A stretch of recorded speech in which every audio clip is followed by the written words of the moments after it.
তো এখন মানুষ মনে করছে, ওটা আব্দুল্লাহর বক্তব্য শুনলে বুঝতে পারবেন, মানুষ মনে করছে যে ভুল পথে আমি দায়িত্ব পালন করে জনগণের সেবা করব, এটা হতে পারে কি করে, এটা কেমনি হয়? আপনার ইলেকশন হচ্ছে আব্রাহাম লিঙ্কনের কাল্পনিক পদ্ধতি, তাতে মেথরও নেতা হতে পারবে, আর সিলেকশন হচ্ছে নবীর পদ্ধতি, এটা উমর রাদিয়াল্লাহু তাআলার পদ্ধতি। এই পদ্ধতিতেই মানুষকে নেতা হতে হবে, আজ হোক আর কাল হোক।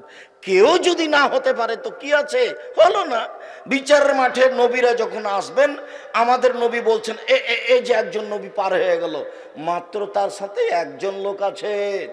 মা মানে সারা জীবন দাওয়াত দিয়ে একটা মানুষ হেদায়েত হয়েছে, এই যে আর একজন নবী পার হয়ে গেল, তার সাথে দুইজন মানুষ আছে, সারা জীবন দাওয়াত দিয়ে মাত্র দুইটা লোক হেদায়েত হয়েছে, এই যে আর একজন নবী পার হলো। আল্লাহ নবী বলছেন, বুখারী মুসলিমের হাদিস, লাইসা মাহু আহাদুন, তার সাথে কেউ নাই, একটা মানুষে হেদায়েত হয়নি সে নবীর কথাই। তাহলে সে নবী কি জান্নাত পাবে না? মুহাম্মদ সাল্লাল্লাহু আলাইহি সাল্লামের নিয়মে বেঁচে থাকার চেষ্টা করতে হবে। ভুল পদ্ধতিতে সুবিধা দেখে কোনো লাভ নেই। বলছে আমাদের চাঁপাই নবাবগঞ্জের মহিলারা, বুবু যখন নামাজে দাঁড়াবা বুবু, তখন দুই পায়ের গোড়ালি মিলিয়ে রাখিও বুবু, যদি দুই পায়ের গোড়ালি ফাঁকা রাখো বুবু, তাহলে লজ্জা স্থানের যোগাযোগ বুবু মাটির সাথে হবে, মাটি অভিশাপ করবে। বুবুর সব কথাই নাকি বুখারীতে আছে। এটা হলো বুবু পায়জামা পরে নামাজ পড়িও বুবু, শাড়ি পরে যদি নামাজ পড়ো বুবু, তাহলে ল্যাঙ্গট পরিও, যদি শাড়ি পরে ল্যাঙ্গট না পরো বুবু, তাহলে লজ্জা স্থানের যোগাযোগ বুবু মাটির সাথে হবে, মাটি অভিশাপ করবে। বুবুর সব কথাই নাকি বুখারীতে আছে। বুবু তুমি যখন সিজদা করবে বুবু, হাতি যেমন মাটিতে পড়ে যায়, তেমনি একবার মাটিতে পড়ে গিয়ে বুককে উরুর সাথে লাগিয়ে আঁটো সাঁটো হয়ে সিজদা করিও বুবু। যদি বুককে উরু থেকে পৃথক রাখো বুবু, তাহলে স্তন ঝুলন্ত থাকবে বুবু, পর্দার ব্যাঘাত ঘটবে। বুবুর সব কথাই নাকি বুখারীতে আছে।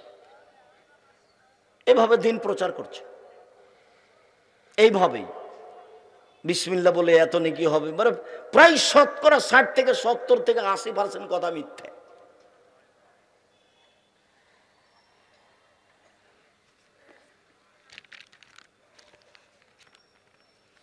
বহুদিন থেকে দেখে আসছে আপনাদেরকে, 30 বছর থেকে চলছে, তো 34 বছর 35 বছরে পড়েছে।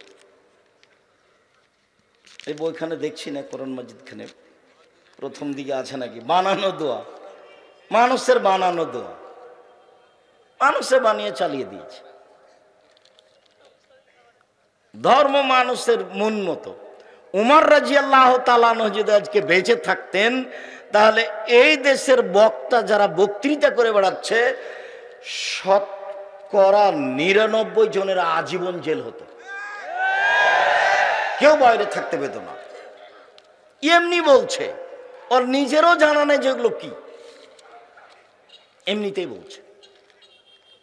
সম্মানিত দিনী ভাই বোন, বলছিলাম রাসূল সাল্লাল্লাহু আলাইহি ওয়াসাল্লাম বলেন, সদাচরণ এমন একটি ইবাদত যা দিয়ে বড় বড় দুইটি ইবাদতের নিয়ে একসাথে পাওয়া যায়। আয়েশা রাদিয়াল্লাহু তাআলা আনহা বলেন, ইন্নামাল মুমিন ইয়াজুদু বিহুসনি খুলুকিহি দারাজাতা সাইমুল কায়েম, নিশ্চয় মুমিন পুরুষ নারী তার ভালো চাল চলন দিয়ে নিয়মিত তাহাজ্জুদ পড়লে যত নেকি হয় তত নেকি পাবে। নিশ্চয় মুমিন পুরুষ নারী তার ভালো চাল চলন দিয়ে নিয়মিত নফল সিয়াম তাহাজ্জুদ পড়লে যত নেকি হয় তত নেকি পাবে। এক, নিয়মিত নফল সিয়াম, বৃহস্পতিবার রোজা, সোমবার রোজা, প্রতি মাসে 3 দিন রোজা, শাওয়ালের 7টা রোজা, শাবানের 15টা, যুলহিজ্জার 9টা, এইভাবে সিয়াম থেকে যত নেকি হবে, ভালো চাল চলনে তত নেকি হবে। নিয়মিত তাহাজ্জুদ পড়ে যত নেকি হবে, ভালো চাল চলনে তত নেকি হবে। সম্মানিত দিনী ভাই বোন, সদাচরণ। রাসূল সাল্লাল্লাহু আলাইহি সাল্লামকে জিজ্ঞাসা করা হলো মান নাজাত। রাসূল সাল্লাল্লাহু আলাইহি সাল্লামকে জিজ্ঞাসা করা হলো মাল বিররু ওয়াল ইসম। আল্লাহ নবী, পাপ কি জিনিস, নেকি কি জিনিস? আল্লাহ রাসূল বলেন তো একটু, পাপ কি জিনিস, নেকি কি জিনিস? তখন আল্লাহ রাসূল উত্তরে বললেন আল বিররু হুসনুল খুলুক। নেকি হলো ভালো আচরণ। আল্লাহ নবী বলবেন নেকি হলো তাহাজ্জুদ। আল্লাহ নবী বলবেন নেকি হলো হজ। আল্লাহ নবী বলবেন নেকি হলো 5 ওয়াক্ত সালাত। কিন্তু উত্তরে না বলে আল্লাহ রাসূল বললেন নেকি হলো ভালো চাল চলন।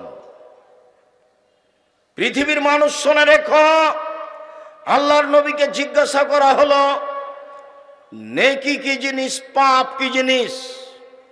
মুহাম্মদ সাল্লাল্লাহু আলাইহি সাল্লাম উত্তরে বললেন, পৃথিবীর মানুষ শুনে রেখো, নেকি হলো ভালো চাল চলন। সম্মানিত দিনী ভাই বোন, আগামীকাল সন্ধ্যা হতে হতে বড় ভাইয়ের হাত ধরে ক্ষমা নিতে হবে। গন্ডগোল আপনার বড় ভাইয়ের কারণেই হয়েছে, এরপরেও ক্ষমা আপনাকে নিতে হবে। কথা চালু করতেই হবে, যে কোনো মূল্যে আজকেই করতে হবে। উপস্থিত বৈঠকের মুসলিম বোন, আপনি বাড়ির ছোট যা বুঝেন আপনারা, ছোট ভাইয়ের বউ, আর গন্ডগোল বেঁধেছে বড় ভাইয়ের কারণে, বড় ভাইয়ের বউয়ের কারণে, বড় জায়ের কারণে। আপনি ছোট যা, আপনাকে হাত ধরে ক্ষমা নিতে হবে এবং কথা চালু করতে হবে। এর নাম সদাচরণ। যত লোকের সাথে কথা বন্ধ আছে আজকেই চালু করতে হবে।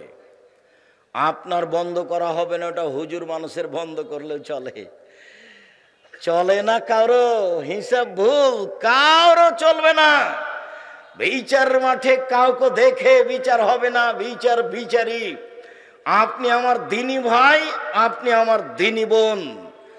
24 ঘন্টার মধ্যে মানুষের সাথে ভালো আচরণ চালু করুন, যে কোনো মূল্যে। কথা বলতে শিখুন, তার বিরোধিতা করবেন না, তার বিরুদ্ধে মামলা করবেন না, শুধু মামলা খাবেন, করতে হবে না। আগে আগে যে দৌড়াবে তার পিছনে পিছনে যাবেন, আগে আগে যায়েন না। ফলাফল শেষে কিছুই না, ফলাফল শেষে কিছুই না। ঝগড়া লেগে সিমের গাছ কেটে ছাগলে খাই নিয়েছে, সেজন্য ঝগড়া লেগেছে। এমন বলেছে, অশ্লীল ভাষা বলে মহিলা গালি দিয়েছে, বস্তির মহিলা। বিকালে বলছে যে গাছ খেয়েছে, মন স্বাদ মিটিয়ে বলেছি। এরপরে কি গাছ ফিরে এসেছে? মনের ঝালে চলবেন না। মনের ঝালে চলবেন মানে শয়তান চালাচ্ছে, আপনার ভিতরে ভালো চালচলন নেই। তাহলে আপনার আচরণ রিক্সাওয়ালার মতো। এই যে এইখানে আপনার এটা কি জায়গা? তাহেরপুর। একজনের রিক্সা আর একজনের সাথে লেগে গেছে। তো যার সাথে লেগে গেছে সেই যে বললো, এমন বললো, এই এলাকার ভাষা যেভাবে চলে। তো একটু পরে ওর রিক্সা আর একজনের সাথে লেগে গেছে, তখন ওইও তাকে বলল, ওইভাবে একই ভাষায়। ফলাফল কি আছে? আমাদের ড্রাইভার মাঝে মধ্যে একটু গরম হয়, কারো গাড়িতে একটু লেগলে ঠেকলে কিছু হলে। তা আমি বললাম, আচ্ছা তুমি যে জোর করে চিল্লাচিল্লি করে কিছু বললে, তো তোমার গাড়ির তো ক্ষতি হয়েছে, তো বলার পরে কি কিছু লাভ হলো? বলার পরে তো কিছু হলো না। প্রতিশোধ নেবেন না, প্রতিশোধ ওই পাতা ছিঁড়ে দেন, প্রতিশোধের পাতা ছিঁড়ে দেবেন। প্রতিশোধ নেই। প্রতিশোধ মানে শয়তান আপনাকে চালাচ্ছে, আপনার ভিতরে ভালো চাল চলন নেই। শুনুন, আব্দুল্লাহ নাম রাদিয়াল্লাহু তাআলা আনহু বলেন, 4টে জিনিস আছে যার, সবকিছু আছে তার। 4টে জিনিস আছে যার, জান্নাত আছে তার। 4টে জিনিস আছে যার, ইহকাল আছে তার, পরকাল আছে তার। তার একটা হচ্ছে হুসনু খালিকাতিন, ভালো চাল চলন যার, সবকিছু তার। ভালো চাল চলন যার, জান্নাত তার। ভালো চাল চলন যার, ইহকাল তার, পরকাল তার। এই কথা আমি বলিনি, এই কথা মোহাম্মদ সাল্লাল্লাহু আলাইহি সাল্লাম বলেন। পৃথিবীর মানুষ, দিনী ভাই বোন বাঙালি যারা আমার সাথে আছেন, যন্ত্রের মাধ্যমে সময়ের গতিতে অবগত হবেন। সকল দিনী ভাই বোনকে আমি অনুরোধ জানাচ্ছি যে আপনি দেখুন রাসূল সাল্লাল্লাহু আলাইহি সাল্লাম কিভাবে বলেন। আল্লাহর নবী মুহাম্মদ সাল্লাল্লাহু আলাইহি সাল্লাম বলেন, পৃথিবীর মানুষ মান সাররাহু আইয়ুবসাতা লাহু ফি রিজকিহি ওয়া ইউনসা ফি আসরিহি। কেউ যদি চায় যে তার টাকা পয়সা বেশি হয়ে যাক, কেউ যদি চায় যে তার ভাগ্য বেড়ে যাক, বয়স বেশি হয়ে যাক, এটা আল্লাহর নবী বলছেন। কেউ যদি চায় আমার একটু বয়স বেশি হয়ে যাক, আরো 5 বছর বেঁচে থাকি, কেউ যদি চায় আমার পয়সাপাতি যেন বেশি হয়ে যায়, তাহলে সে যেন ফালিয়াসিল রাহিমাহু, ভালো চাল চলন করে, ভালো আচরণ করে। ভালো চাল চলনে বয়স বেশি হয়, ভালো চাল চলনে রুজি বেশি হয়। হাদিস বুখারী মুসলিম। ভালো চাল চলন কি জিনিস? ক্ষমতা দেখিয়ে কথাই বলবেন না, বাস। দলীয় দাপটে কথাই বলবেন না। কোন দল করতে গিয়ে কাউকে খাটো চোখে দেখবেন না। তাহলে আপনার ভিতরে ভালো চাল চলন আসবে। সবসময় মাথাটাকে খালি রাখবেন, এখানে যেন কারোর বেশি ভালোবাসা না থাকে। শুধু একজন, কার? মুহাম্মদ সাল্লাল্লাহু আলাইহি সাল্লাম। আব্দুর রাজ্জাক সাহেবের কথা যতই মিঠা লাগুক, আব্দুর রাজ্জাক সাহেব দেখলাম সেদিন বাম হাতে পানি খাচ্ছে, তো কাল থেকে কি আমিও বাম হাতে পানি খাবো? তা তো হতে পারে না। সম্মানিত দিনী ভাই বোন, রাসূল সাল্লাল্লাহু আলাইহি ওয়াসাল্লাম বলেন, পৃথিবীর মানুষ শুনে রেখো, মান ওয়াসালানি মান ওয়াসালাকে ওয়াসালতুহু আমান কাতাকে কাতাতুহু। আমি আল্লাহ বলছি, রহমান আমার নাম, রহমান থেকে সদাচরণ নির্গত হয়েছে। যে আমাকে নিবে আমি আল্লাহ তাকে নিব, যে আমাকে ছেড়ে দিবে আমি আল্লাহ তাকে ছেড়ে দিব। যার আল্লাহ নেই, যার ভিতরে সদাচরণ নেই, তার আল্লাহ নেই। যার সদাচরণ নেই, তার আল্লাহ নেই। আব্দুর রাজ্জাক সাহেব, যার মেজাজ খারাপ, মুখ খারাপ, দলীয় দাপট দেখায়, ওও যে খেতে পায়, আপনি যে বলছেন তার আল্লাহ নেই, আরে ও খেতে পায় হিন্দু যেভাবে পায়, ও খেতে পায় ইহুদি যেভাবে পায়, ও খেতে পায় খ্রিস্টান যেভাবে খায়। আল্লাহর দয়াতে খায় না, পৃথিবী ভোগ করে মাত্র। হাদিস তো বুখারী মুসলিম। আল্লাহর নবী বলছেন, আল্লাহ তাআলা বলেন, আমাকে যে নিবে, সদাচরণ যে নিবে, তাকে আল্লাহ আমি নিব। যে আমাকে ছেড়ে দিবে আমি আল্লাহ তাকে ছেড়ে দিব। আয়েশা রাদিয়াল্লাহু তাআলা আনহা বলেন, ওর রাহিম মুআল্লাকাতুন বিল আরশ, সদাচরণ আল্লাহর আরশ ধরে এভাবে ঝুলন্ত অবস্থায় বলছে, সদাচরণ আল্লাহর আরশ ধরে ঝুলছে, ঝুলন্ত অবস্থায় বলছে, আমি সদাচরণ বলছি, মান ওয়াসালানি ওয়াসালাহুল্লাহ, মান কাতানি কাতাহুল্লাহ। আমাকে যে নিবে আল্লাহ তাকে নিবেন, আমাকে যে ছেড়ে দিবে আল্লাহ তাকে ছেড়ে দিবেন। সদাচরণের মনে হচ্ছে রূপরেখা আছে। আল্লাহর আরশ ধরে এই কথা বলছে, আমাকে যে নিবে আল্লাহ তাকে নিবেন, আমাকে যে ছেড়ে দিবে আল্লাহ তাকে ছেড়ে দিবেন। সদাচরণ কি জিনিস?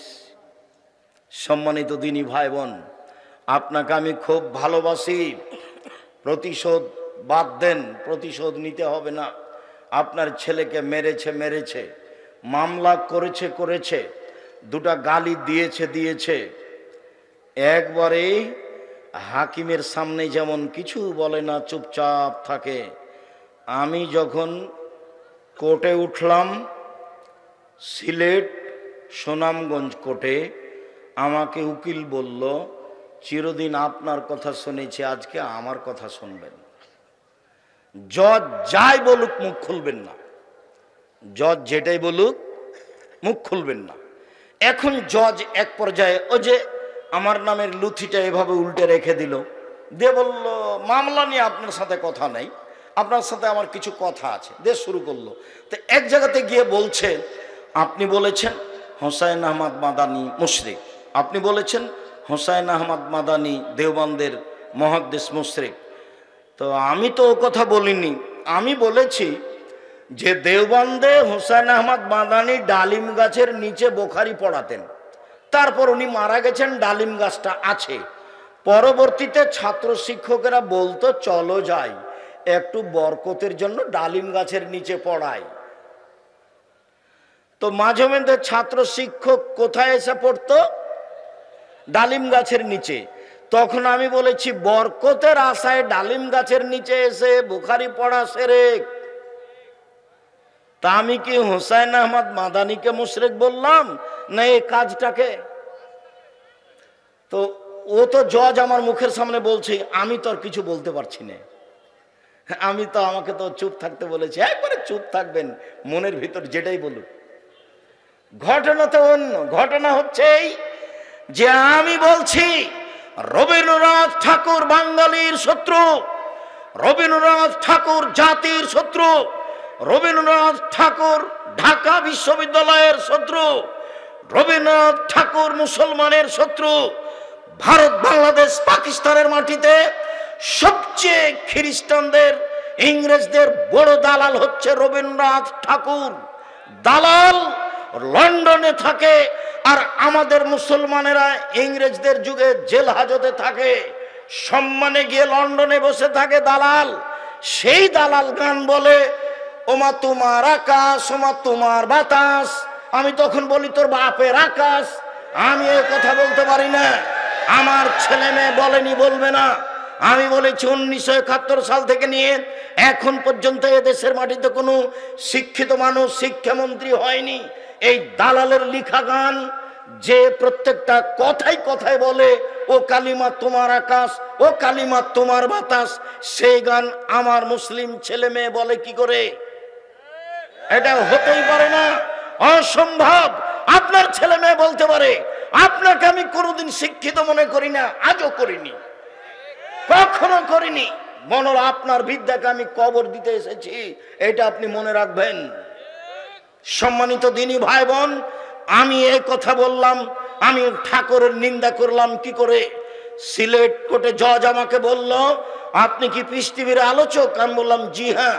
তিনি বললেন আপনার মামলা খারিজ করে দিলাম, 5,000 কোটি টাকার মামলা। আমি ঠাকুরের নিন্দা করেছি, সেই জন্য জরিমানা আমার উপরে 5,000 কোটি টাকা। আমি ঠাকুরকে ভালোবাসতে পারি না, জাতির শত্রু, মুসলমানের শত্রু, ঢাকা বিশ্ববিদ্যালয়ের শত্রু, পৃথিবীর এই বাঙালিদের শত্রু। ওর কলম সব মুসলমানের বিরুদ্ধে। সে গান লিখে কথায় কথায় বলে কালিমা, সেই গান আমার ছেলে মেয়ে বলতে পারে না, অসম্ভব, এটা হতে পারে না। আপনার ছেলে মেয়ে বলতে পারে, আপনার শিক্ষার অযোগ্যতার কারণে বলছে। ছেলেরা আমাদের কি করে? শুধু খালি ঢং ঢং করে ল্যাংটায় বেড়াইতে হবে বিশ্ববিদ্যালয়ের মাঠে, আর যেখানে সেখানে সেটাই বিদ্যা। আর এই করতে হবে, সেই করতে হবে, দল করতে হবে, সংগঠন করতে হবে, সেটাই বিদ্যা। সকাল হলে উঠে সবাই বলে আমার সোনার বাংলা, ওমা তোমার আকাশ, সেটাই বিদ্যা হলো? ঠাকুর ফাঁকি দিয়ে চলে গেছে দুনিয়াতে, আর দুনিয়া থেকে আজও তার পিছনে সবাই পড়ে আছে। হিসাব করতে হবে না? ও তো আপনার বিশ্ববিদ্যালয়ের শত্রু, ও আপনার ধর্মের শত্রু, ও এই দেশে সবচেয়ে বড় দালাল খ্রিস্টানদের। ও তো তখন লন্ডনে থাকতো, আর আমরা তো তখন জেল হাজতে থাকতাম। কেনা সেই ইতিহাস জানে না। সম্মানিত দিনী ভাই বোন, বলছিলাম রাসূল সাল্লাল্লাহু আলাইহি ওয়াসাল্লাম বলেন সদাচরণ, আল মুমিন লিল মুমিন কাল বুনিয়ান, একজন মুমিন আর একজন মুমিনের জন্য প্রাসাদের মতো। সুম্মা সাব্বাকা বাইনা আসাবিহি, এবার তিনি দেখাচ্ছেন প্রাচীর, প্রাসাদ। তিনি নিজে দেখাচ্ছেন, ডান হাতের আঙ্গুল বাম হাতের আঙ্গুলের ভিতরে ঢুকিয়ে দিলেন। আঙ্গুল যেমন একটা আর একটার মধ্যে ঢুকে গেল, একজন মুমিন আর একজন মুমিনের জন্য এরকম, এইভাবে তাকে থাকতে হবে। আমি আপনার দলের সাথে থাকি না, আমি বিপদে পড়লে আপনি খুশি হন, তো এইটা হলো কি করে? আবু হুরায়রা রাদিয়াল্লাহু তাআলা আনহু বলেন, রাসূল সাল্লাল্লাহু আলাইহি সাল্লাম বলেছেন, আল মুমিন লিল মুমিন কারাজুলিন ওয়াহিদ। সারা পৃথিবীর মুসলিম পুরুষ নারী একজন মানুষ, একজন। ইনিস্তাকাইন ইস্তাকা কুল্লুহু। চোখে ব্যথা হলে সম্পূর্ণ ব্যথা বুঝতে পারেন। অনিস্তাকা রাস ইস্তাকা কুল্লুহু।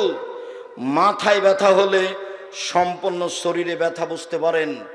আপনি যেমন সম্পূর্ণ শরীরে ব্যথা বুঝতে পারেন, আর একজন মুমিন আপনি বিপদে পড়লে সেও বিপদে পড়বে, ব্যথা বুঝবে, তার নাম মুমিন। আপনি বিপদে পড়লে আমি খুশি হই, তখন আমি মুমিন নই, আমি একজন শয়তান মানুষ, ও বিপদে আছে। আর আমি তার উপরে খুশি হই, এটা কেমনে হয়? আপনি এটা কি দিয়ে বুঝলেন?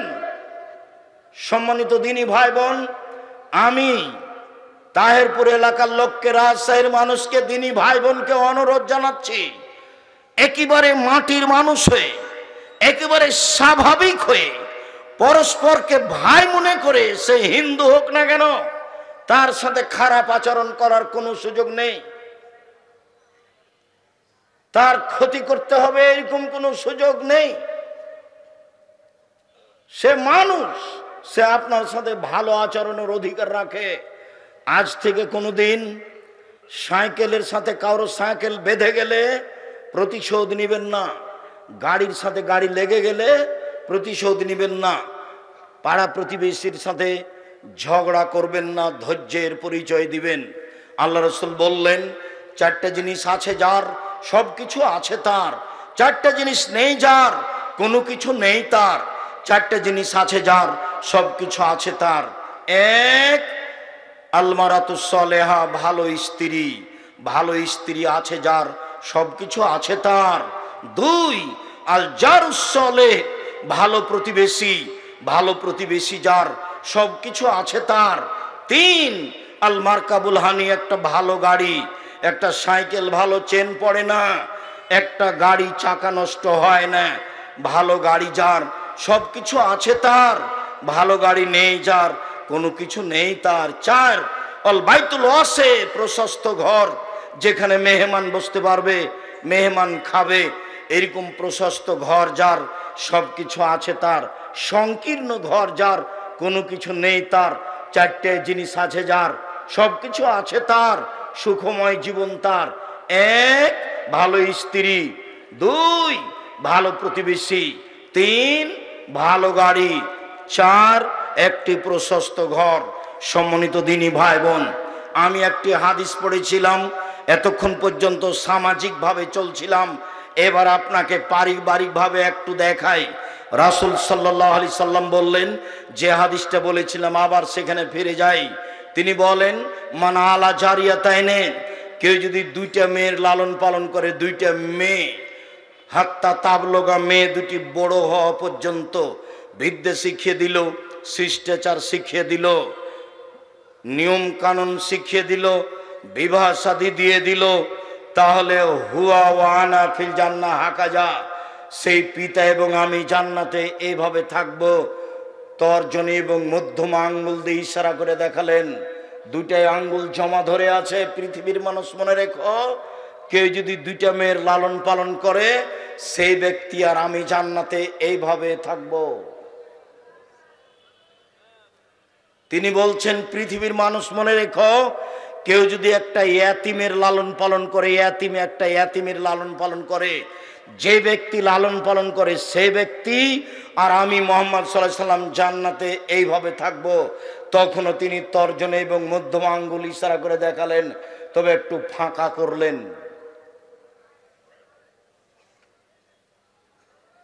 ইয়াতিমের লালন পালন করে রাসূলের সাথে থাকা যাবে, তবে পাশাপাশি নয়। বোঝা যায় না কথা মনে হয়। এখানে আর একটা কথা বলে রাখি, একজন সাহাবী রাতে রাসূলের সাথে ছিলেন। তো রাতে এসার পরে এরকম সময় সাহাবী ওজুর পানি আর মেশক নিয়ে উপস্থিত।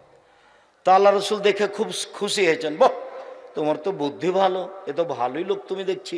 আচ্ছা তুমি চাও, কি চাও? চাও আমার কাছে চাও।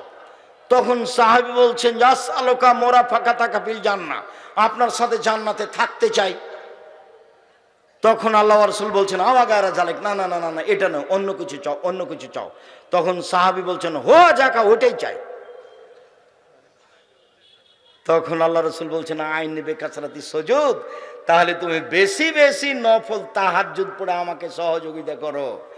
বেশি নফল না পড়লে, তাহাজ্জুদ না পড়লে আমার সাথে থাকা যাবে না। তাহাজ্জুদ নিয়মিত পড়ে রাসূলের সাথে থাকা যাবে কি না সেইটা অস্পষ্ট, তবে দুইটা মেয়ের লালন পালন থাকলে রাসূলের সাথে জান্নাতে থাকা যাবে, এই কথা মুহাম্মদ সাল্লাল্লাহু আলাইহি সাল্লাম বলেন। মেয়ের সাথে ভালো আচরণ করুন, স্ত্রীর সাথে ভালো আচরণ করুন। আপনি মহিলা মানুষ, 4টা কাজ করলে জান্নাত পাবেন ইনশাআল্লাহ। 5 ওয়াক্ত সালাত, রমজান মাসের রোজা, সিয়াম, স্বামীকে মেনে চলা, তিতা লাগলেও মিঠা লাগলেও, তিতা লাগলেও মিঠা লাগলেও স্বামীকে মেনে চলবেন, যে কোনো মূল্যে জেনায় লিপ্ত হবেন না, জান্নাতের সব দরজা খোলা। আপনারা নিরাশা হবেন না। আব্দুর রাজ্জাক সাহেব, আমাদের জন্য জান্নাতের সব দরজা খোলা কিভাবে?